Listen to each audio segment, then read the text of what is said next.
The following was recorded in front of a live studio audience at the Studio 21 Podcast Cafe.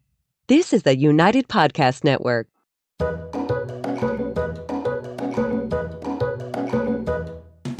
Welcome to the Quirky Dog Podcast, inspired by some of the quirkiest dogs you can ever imagine and the owners who love them.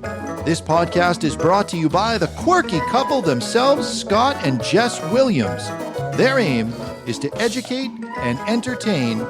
Here's Scott and Jess. Welcome, guys, and happy Wednesday. We're coming to you live from Two Guys Smoke Shop in Salem, New Hampshire, and we're going to talk about having a plan B today. What is your plan B? Well, before we get to the plan B, why don't we start with the quirky tip of the day? Good thinking, Lovey. What is it, Jess? Honk, honk. There we go. All right, the quirky tip is to have a plan in the first place, because if you don't have a plan, you can't have a plan B. But we've been running through a few different scenarios with this. Scott actually came up with this topic the other day during meditation. He goes, hey, what do you think if we do this for the topic? I said, sounds great. And we kind of approached it from some different angles. But when you're dealing with, go ahead. Excuse me, I think I was chastised before you said that's a good idea, because I wasn't clearing my mind. I was daydreaming and thinking about things. I said that's good feedback, that meditation you were thinking of a new idea. There was a little point of contention there for a few moments. Moving on. We have those sometimes. So, but we are coming at this a little bit from different angles about what is your plan B. And the bottom line is, when you're dealing with live animals, when you're dealing with dogs, when you're dealing with all of this nonsense, it is good to have a backup plan, because everything does not necessarily always go as you may intend it to originally. Or spouses, for that matter. Good to have a plan B. Let's just focus on the dogs. Speaking of that, I was like, oh, it's like the contraceptive plan B. He didn't know what that was, but that's like the day after pill. I was going to get one of those and bring it for the thumbnail, but I didn't really need to spend the $50. That's a bit off topic. That is plan B. You just weren't aware of it. All right, so why did you come up with this? Where is your headspace with this? Well, what I was thinking about, what caused me to think about this was I had a client that I returned their dog recently after having the dog for a couple of weeks, and the dog, it was loose in the house, running around. Everyone was happy, big party. And then I said, why don't you let your dog out the back, to go potty before we get doing some training. And so the dog goes up, she calls the dog to the door, dog sits, she opens the door, and the dog flies out the door. And I didn't say anything because I wanted to see what she was going to do. And I said, is that the way you normally do that? And she said, oh, no, 95% of the time the dog sits and waits, and then I release the dog to go out. And the dog didn't do it that time, but she had no plan B. The dog just ran out, and it just was allowed to do that behavior. So plan B is you want to make sure that if you're conscious of your dog, if you have a plan for your dog, you have an intention, that if the dog varies from that, you need to be able to correct that situation. You have a course of action that you are planning to take. You're prepared for that situation. And there, she could have had a plan B if the dog was going to break, or if the dog did break, like, I'm going to go out and follow the dog. And she was just kind of caught off guard there. So sure, and most of us are. Yeah. Most of us are. But, I mean, that's the kind of thing we do in our house all the time. And the reason that we're maybe more conscious of that particular situation is because we have multiple dogs. So we're opening doors. We want the dog to wait. We release them out, because with multiple dogs, it can quickly become a madhouse of dogs doing whatever they want to do at any time. Especially our dogs. And, one thing that I would do if my dog went to break would be just to block the doorway with my foot, so that, I'm anticipating possibly a problem. And if that dog's butt leaves the ground, I'm already putting my foot in front of the dog to remind them, hey, I didn't release you. Jess takes it to the opposite extreme, turns it into a training session where she doesn't say free. She starts saying fire truck and, go and let's rock and roll. And the dog's sitting there waiting for her to say, could you release me to go out and potty? Yeah. And no matter how you approach it, it's fine. But the bottom line is you want to have a backup plan for when something fails. So yeah, we're going to talk about a bunch of training scenarios and everything, but also there's life situations, right? So I'm really thinking about hiking right now. The weather's getting nicer. I got some great feedback on Facebook this week about some topical holistic treatments. I'm trying some new stuff. So we're all pumped about hiking. If I am hiking alone with my dog, I have two dogs. One's like 28 pounds, one's 32. So they're both, 30-pound dogs. If I'm hiking alone, I only have one dog with me at all times. And that is solely because If a dog is running up from out of nowhere and is aggressive or something else, I can call just one dog back to me. I can pick that dog up. I can protect my dog. That isn't my first go-to, depending on the situation. If my dog's off leash hiking, I call him, I put him on a leash, see how the situation's going to go. Sometimes there are dogs that will rush and that will be aggressive and that will come out of the blue and there will be no owner there. So always my plan B for hiking or being on the beach or anything else is, can I take care of the one dog that I have by myself? That is kind of how I approach things and how I approach that situation. Most people just intend to go hiking with their dog or go for a walk with their dog. And this isn't to project all this like concern and anxiety and negativity into the future, but it is good to be prepared because as we all know, life doesn't always unfold how we intend it to. No, and you're planning on worst case scenario. You're planning, what do I do if a dog comes up that's aggressive and wants to go after my dog? And I think most people just are living under the assumption that all dogs are happy, carefree, they love to play with one another, and there'll never be a problem until there is a problem. And then they're like, oh shit, my dog was attacked, he's traumatized. And we're way more I got bit overprotective. trying to separate him, all that stuff. And we're probably way more overprotective because of the type of clientele we seem, but even outside of other dogs or something, even weather conditions. This is a really specific one that's come up for me, especially as it's taken us so long to get to spring and it took our yard so long to melt. I like to go to the bench with our dogs. Our rental in Southern Maine happens to have this great path that like goes all the way to the back of the middle of the woods. I had Scott, bring a bench out there with me. I bought a bench and we built a bench out there. So I really like to go to that and just let my dogs do a quick run in the morning. Again, only taking one at once. Well, my younger dog, Vital, she's pushy. Like, she's a lot. She loves to, like, run as fast as she can to the bench and as fast as she can to the house. And, like, it's a big cardio workout for her. When it was icy and all of a sudden we're running and I see an ice patch ahead, if I just let her take off the way she likes to run to the bench, she easily could have really, really injured herself. So even in those kind of situations, I'm conscientious of what are the conditions. I'm calling her before the ice patch. I would walk her next to me, like, kind of controlled as I'm walking over some stuff. I'm thinking about stuff there. We like to do Half Dome, or not Half Dome. We like to do Mount Washington. We haven't done it now for a few years for this, that, or the other reason. But we like to go and hike Mount Washington, the two of us. Sometimes we see people with dogs at the very, top of Mount Washington, and that's a pretty hefty hike. Sure. We did Half Dome together, which is why I randomly said that. Mount Washington is, more on your hands and knees and everything else. Sometimes people that have dogs there, the dogs have cuts in their paws or something else. So if you're going to be going out on a walk like that, or your intention is to get to the summit of Mount Washington with your dog, what is your plan if your dog is injured? If your dog is Cousteau and he's 70 pounds, I don't think Scott or myself are going to be able to be carrying that dog.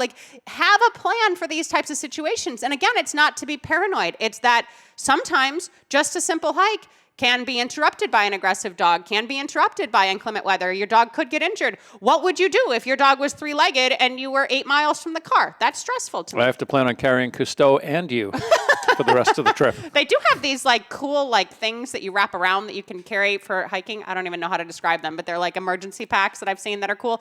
But these are all the little types of things that never happen, but when they do happen, it can be a big frickin' issue. So talk about healing. That was a good one with you about. Yeah, and I would say just try and think about what your regular daily activity is, where you want the dog to do a certain behavior and they don't do it, and they don't do it repeatedly. And one thing I talked about was with Jess earlier was we have a client that has a dog that it's a fairly new rescue, maybe a couple of months in the house, that is now growling at them on the couch.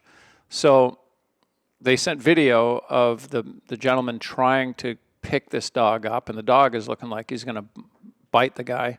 Definitely protesting. So a plan B in that case, I told him, let the dog drag a leash. First of all, keep your dog off the furniture. But assuming the dog is not... If it's showing aggression. Yeah, the dog is not managed closely enough that it's going to be kept off furniture. It winds up getting on the couch because it's comfortable.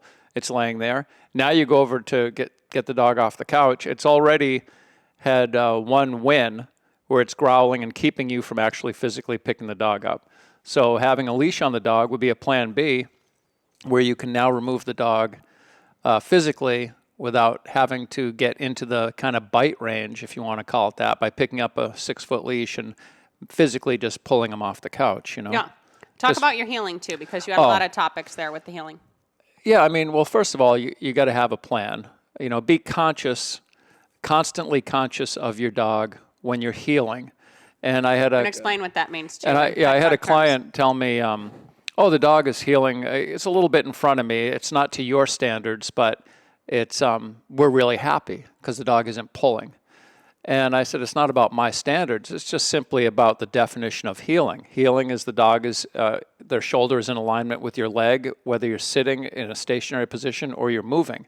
You're either healing or you're not really healing. You're kind of healing, but you're not really healing.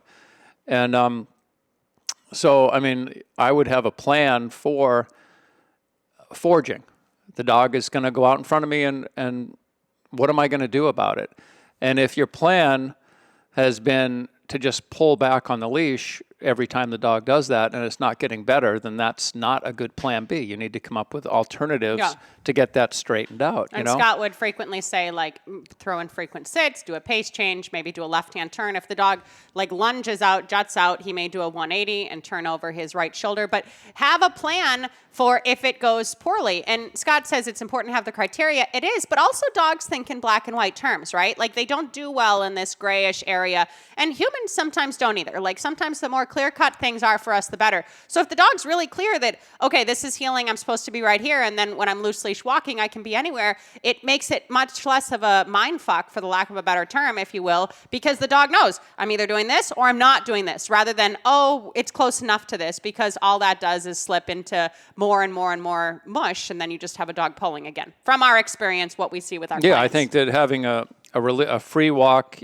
teaching the dog to walk loosely out in front of you or not in the heel is just as important as having the strict heel, because at least it gives the dog some more clarity about, I'm either really working and you're holding me accountable to this, or I'm free and I'm out here sniffing and being a dog and marking and doing all that stuff. So and the distinguishing factor between those two things too is if you do pass a pack of crazy dogs, or dogs are barking behind a fence, or your dog gets really stimulated by bicycles, and all of a sudden there's 12 people riding through town on bikes, you can use your healing for good control there too, because you have a way to get your dog centered and really have to be focusing on its job. Yeah. Another thing I was thinking about was the come command. My head is always into the obedience. Jess was thinking about more other things where this would apply, but quite often I have my clients tell me about something that went bad, and quite often it's off leash.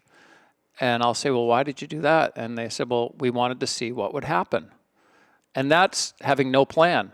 I just wanted to see what happened. He doesn't it all went to shit. He doesn't like that Well, phrase. That's what happens. You need to have a plan. So if you're going to be working with your dog, taking him off leash, what are you going to do if the dog doesn't want to come to you? What are you going to do if the dog doesn't come the first time you call them? What if they do come the third time as a general rule? If that's acceptable to you, then you're teaching the dog not to listen to you for the first 2 or 3 calls. And, the dog comes after you get a little more adamant about calling them. But if you want to have a certain criteria in mind, which is you call the dog once, the dog immediately comes back to you, then if it doesn't do that, you need to have a plan B. How can I get the dog to do this behavior that I actually want them to do? How do I convey to the dog and educate the dog on what this behavior is supposed to look like? So you have to have a plan B. And a lot of people's plan B is just grabbing the treats and shaking the bag. And if that works for you, that's okay. But that might not translate to the beach or to a trail or anything else, and that's not necessarily legitimate, strong training. So we're trying to infuse some ideas here to help you raise your game at home. All right, let's go to break super quick, and when we get back, we're going to talk about a few more topics. Does your dog lack self-control? Are you looking for some answers? Would you like your dog to be calmer? Does your dog lack confidence? Canine Mindshift. Enroll in a free course today. Simply go to caninemindshift.com. That's caninemindshift.com. All right, we're back. I just wanted to maybe flesh out the come when called a little bit before we move on. If you want to, that's fine. I'm going to piggyback off that topic. So I just want to say, as far as having a plan B, what I would do if I had a dog that was consistently a little slow to respond to me in the coming when called, especially if there was any distraction, maybe at the beach, maybe they're attracted to other humans walking on the beach, or they're attracted to other dogs on the beach. The water, birds. The water, there's so much birds, there's so many things that get the dog stimulated, where in another scenario they may have a pretty good recall, but at the beach it's not as good. I would bring my long line with me, and before I let the dog off leash, I would call the dog and make sure they come on that first cue and reward the heck out of them and see that their head is getting clear even with these distractions, because if they're not working well for you on a long line, you don't want to be taking the line off them. No, they're it's not, true. you know what I mean? If you're not getting a good response, and if they are working well, then you can take the leash off. Yeah. And you have that long line as a backup. If they run up to a person and don't come when you call them, you walk right up to that person. Excuse me, hang on one sec. You get your dog by the collar and you hook them up and you start working. They could even just be dragging a 6-foot leash around on the beach, right? Like, fine, the long line worked well, but there's still a way that, you can say to a stranger, hey, step on the leash, do something else. And I wanted to, and Scott mentioned the treat thing, and that's a huge one. Your original plan for recalls should be, especially when you're away from the house, up your value of your treats, right? Like, if you guys had salmon without bones, bring salmon. Steak, bring steak. Like, whatever your value system is with the treats that you use, your recall, especially away from the house, should always be highest value. And that should just be plan A. We're going out, we're doing recalls away from the home. I have something really tasty for the dog to get back to. One time I hear this pop up with the, I wanted to see what happened, is like aggression with dogs. So Scott goes out to people's homes, does an initial eval. More frequently than not, we're pretty well read on what's happening with the dog and what the setup is like, and if there's any aggression, the dog is unleashed. Sometimes somebody slips through the cracks and Scott shows up at a house, the dog doesn't look too, scary or like a dog Scott can't handle. He always has a metal clipboard if something's like going to come up to attack him, 30-pound dog, whatever. If the dog runs up to him, sniffs his hand, and then he's able to give him a treat, sometimes the people will say, wow, he normally bites men that come to the house, or wow, he normally bites strangers that come to the house, or wow, he never acts that way before. And he's like, well, like, what were you doing, like allowing that situation to happen here? And they'll say, oh, we just wanted to see what would happen. So if you have aggression... They wanted me to see what would happen. And they wanted to see what would happen with a professional. So if you have aggression in any way, shape, or form when people are coming over, and this could even just be more like reactivity at first, like the dog's barking and, backing away and everything else, put a plan in place before you invite people into your home. If your dog doesn't like children, don't test it just because it's your brother's kids and the dog has met that before. If your dog doesn't like other dogs, have a plan in action before someone comes over, because that will turn into a bite. We see it time and time and time again, and plenty of homeowner insurance lawsuits. Do not just let that situation unfold and see what happens. Have a plan in place, and a plan that's going to keep everybody safe and not allow another repetition of that BS behavior to be happening with your dog. Yeah, I would say what's more likely is you have a dog that's just a little overly exuberant, loves when people come to visit, jumps on them, gets all excited. What I would do is put a leash on the dog to start and let the, give that dog a chance to kind of decompress with all the new activity and don't have people getting the dog all worked up. And then I would let the leash go when the dog seems calmer and more accepting of these people have been there for 15 minutes or so.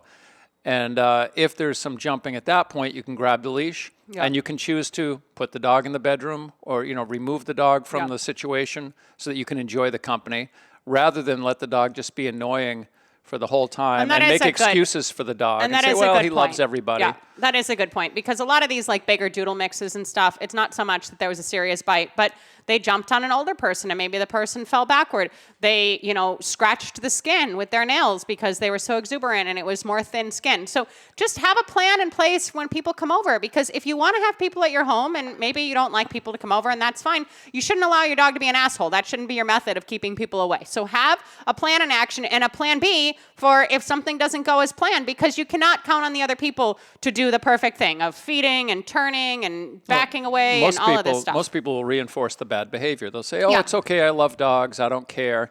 And then the people that don't like it will also just say, it's okay, but they really don't like it. You can tell they don't like it. Yeah, and it's just not good reps for your dog to have. No, you want the dog to be accepted socially in all situations. And somewhat behaved and controlled, hopefully. That would be my ideal. I'm going to expound upon the aggression a little more. So if you have aggression with handling in any way, shape, or form, so groomer, vet, yourself, but especially as it relates to other like external beings.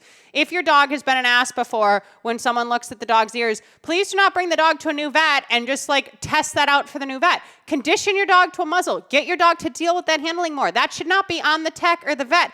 These vets, you guys, their hands are everything, right?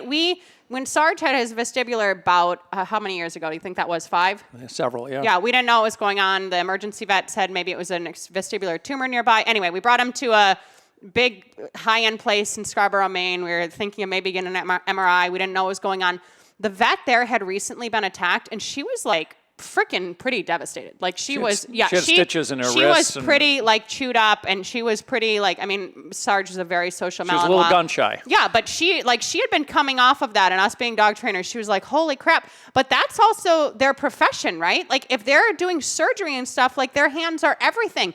Little bit different than human doctors, not that their hands aren't important too, but for most part, the clients aren't going to be biting their hands. Like, do not allow your dog to be injuring a tech or a vet because of a handling issue you knew was present. Get on the ball, have a plan B, put a freaking muzzle on your dog, and feed the dog treats to the muzzle, whatever, I don't care. But do not allow that to happen to another person because that is on you. As soon as you see a handling error, you're going to be the one that's conditioning your dog to that handling, and you're going to be the one protecting the public from your dog. Go ahead. I would say the difference between the human doctors and the vets is that most human doctors are not surgeons. And I think all vets are surgeons. That's true. But also the aggression. Like normally if a human doctor or whatever, even a surgeon is going to get hurt, like maybe they hurt themselves while skiing, maybe something else happened. Like these are professionals that are putting themselves at risk. And if your dog freaking injures my vet's hand and my vet can't do surgery, I'm going to be ticked at your dog. So that's more where I was coming at from this. Scott was looking a lot about obedience kind of stuff, but more often than not, we just see people not have any plan whatsoever, or they're just kind of like letting life happen to them. And the dogs sense that too. Like they sense as soon as like, like who is in charge here? Should I step up here? Like what's actually going on? Is everything okay? And then like everything gets really off kilter very quickly. Yes, and I hate to go down that anxiety road. It seems like we beat anxiety to death on this podcast, but that's all that there is. As it relates to basic obedience, and you don't even need to have any professional trainer. If you are just a person that is going to be consistent with your dog to the point where they learn, holy crap, I got to do it their way, or we're not going to do it. Meaning, we're not going to the beach if you're going to drag me to the beach. Once they learn that you're not going to tolerate certain behavior. And that may just mean we're going to turn around. We're not going to go to the beach today if you're going to act like that. They will start to get into alignment with you. The worst thing is to allow them to drag you to their favorite activity, whether it's a play date, a dog park, the beach, because all that behavior is getting reinforced. You take them to the dog park, they get out of the car, and they're just dragging to the dog park door, and everyone's saying, my dog just loves it here. And what they're doing is just creating this friggin' monster that just drags them. Or and a lot of dogs people will do that into daycare. That's and a lot of common older people, scenario. they can't hold the dog. They just let the dog loose. They open the car door, the dog just goes right to the gate. You know, they don't have any off-leash control, but they can let the dog loose in the parking lot of a daycare because the dog will just run right to the door because that's where they want to be. Yeah. But they can knock somebody over. There could be a dog coming out that has something going on there, especially a vet's office. All of these things we see time and time and time again. And I guess it's because we handle multiple various breeds of our own dogs. We handle a bunch of pet dogs, and we're frequently at pet stores. I don't have a tub right now. I'm bringing dogs to woof me out for swimming and grooming every time. Like these dogs that we have are out and about. And if we turn a corner, I'm not going to let the little 12-pound dog we have in for training get eaten up like a Scooby snack because I wasn't paying attention. So yes, we are always like on guard because they're not our animals, or they're animals that could be, you know, more reactive if a dog jumps them or something else. However you want to say it, we are always in this headspace, and the amount of clients that we see that are not in this headspace, we do try to help get them to this headspace, and more often than not it works out, and we love our clients and they do a great job, and we really are proud of you guys. But when we see people that are just super aloof, it's concerning because like it's just spreading to the children and the dogs, and then all of a sudden like the parking lot, like it's just like you're like stand clear of that. It's like the old guy swerving on the highway. You're like, okay, I'm going to speed up. I'm going to be 3 lanes over, and he can do what he's doing. So be conscious of these situations where not only do you not have a plan, but you don't have a plan B if shit fails, and that's equipment failure, that's weather, that's aggression from other things, that's crazy people running out of the bathroom that you don't expect. Have a plan B, because it's never the person's fault that had to rush out of the bathroom and rush to their car that scared your dog. That's on you. You were holding the leash. You should be prepared if you have your dog out and about with things that you see, triggers that may come up, and you should have a way to control your dog. That's just the bottom line. That is this base level dog ownership as far as we're concerned. Yeah, I just thought of another plan B situation is if you have to medicate your dog. So you have some little pill or something and you stick it in a hot dog. You know, you're going to put it in a pill pocket, some type of food item. You give it to the dog spits it out.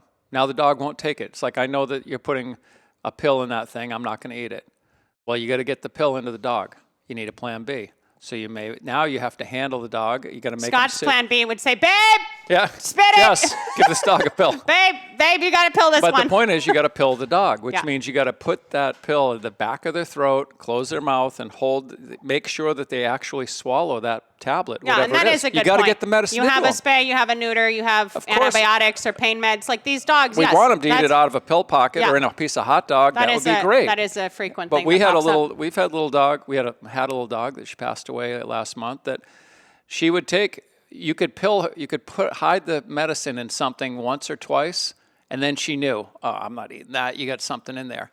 And we wound up we changed the medication to a liquid So I could that we could syringe it, just yeah. syringe it into the back of her throat to get it in here. We needed a plan B. Yeah, for but that dog. that's basic handling in our home and how we deal with it. I muzzle Cousteau for his nails. That's my original plan, but he's a strong dog. He doesn't always like his nails done, and I do it alone. So have a plan in action. And if you have big problem trigger areas in your life that are repeatedly popping up, let's say weekly, daily, monthly, write those down and then think about, okay, how can I approach this differently? Or do some research or reach out to us. Half the time, if I get an email, studio@thequirkydog.com, I'll send back a quick little blurb and say like, yeah, hey, try this. This might work well for you. There are a lot of resources out there to make your lives better and things easier. And rather than, like Scott said way early on in this podcast, make an excuse for your dog or, rationalize it this, that, or the other way, just make it better. And if you don't have a plan B, at least have a freaking plan to start with, because the amount of people without a plan is starting to scare me. And yes, I'm a planner and I like organization, but the world functions better when we run on a schedule.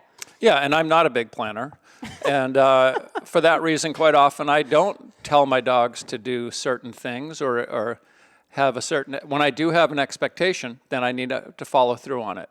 But I'm more inclined to give my dog more informal type of cues to get him to come, to do this or that, because maybe I don't want to enforce. I don't want to go through the work or whatever. Now, that doesn't mean... You also have better normal, Sure. baseline control I'm of your not going to dogs. put that dog in a dangerous situation. I'm in Boston a lot lately with my dog, Jimmy. I know that he has fear. He has sound sensitivity. So although I have good control of him off leash, quite often I'll let him out of my truck. I'll open the door to my vehicle, and I'm going to put him in the back in a crate because I have to go into someone's house, and I don't want people seeing my dog in the front seat of a vehicle in the city where they might feel a need to smash the windows or who knows what they're going to do in Boston, So I open the door. Now that we live in Maine, we're very judgy. I open the back, and I'll open a crate, and then I'll say, Jimmy, free. He'll come out, run around, and hop up in the crate. That's a pretty typical thing we do. It's all off leash. I don't do that in the middle of the city because if all of a sudden a vehicle with a bad muffler came by or something that freaked him out, I don't want his fear to control him in any situation in the middle of Boston.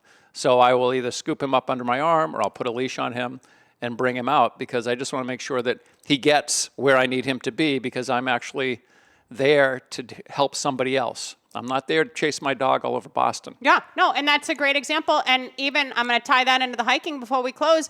If your dog has sound sensitivity of thunder and you're on this great hike and all of a sudden clouds start coming through and there's a big thunderbolt, what if your dog just takes off because of that noise? Like, be prepared for these situations. Our dogs are brilliant teachers. They're giving us feedback every day of, I'm afraid of this, I'm not comfortable with this really excites me, I'm not going to have my best listening ears on here. So have a plan for all of those situations. situations, because we want you guys to enjoy your dogs as much as possible, have the least amount of stress with your dogs as possible, and keep these dogs safe, right? Like, stress levels are they're heightened because these dogs sometimes know, shit, nobody's in control. Like, this is kind of scary. I better be the one to help out here. So think about these things, come up with a plan, have a plan B, and thanks for joining us this Wednesday. Yeah, I just want to say in closing here, when you talk about these dogs are good teachers, when you get a rescue, it's going to take you a few months to get to know that dog. Yeah. And for them to get to know you. So the last thing you want to do is just give them a lot of freedom in the beginning and let them, like, open their wings and get to be, because they're kind of testing the waters, and they may have some big fears that you weren't aware of. So you want to kind of get to know this dog before you really just give them a ton of freedom. You may find out, like with my dog, I don't give him freedom in this situation because he has a fear of this, or he's aggressive with little kids, or whatever the case may be. But you need to take some time to get to know these dogs. And you need to be willing to learn, you guys. Like, that's on us. That's part of us as owners. All right, thank you for joining us. I hope that you garnered some new information, and we will see you guys next Wednesday. In the meantime, keep it quirky. The views and opinions expressed by the hosts, guests, or callers of this program do not necessarily reflect the opinions of the Studio 21 Podcast Cafe, the United Podcast Network, its partners, or affiliates.